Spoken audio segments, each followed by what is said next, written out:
making tinctures with my own homegrown medicinal mushrooms. Now, this is a follow-up from the class that we did with Tara from Tara Stevens of Fungi Akuafo. So she prepared all these mushroom growing kits for all the participants.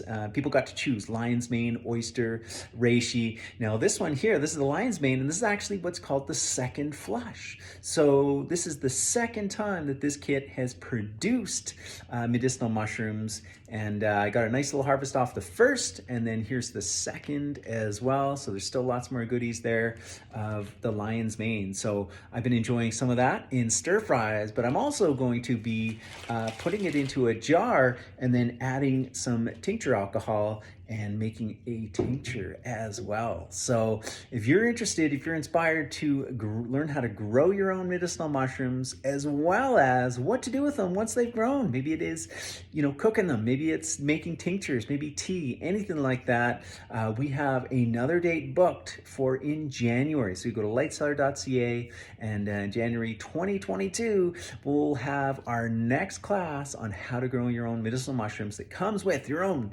complete mushroom growing kit. And if you're in Calgary, then you'd pick that up. If you're outside of Calgary, within Canada, then we just arrange to have that shipped to you. And then you tune in from wherever you are and learn from Tara and myself on how to grow and process medicinal mushrooms at home.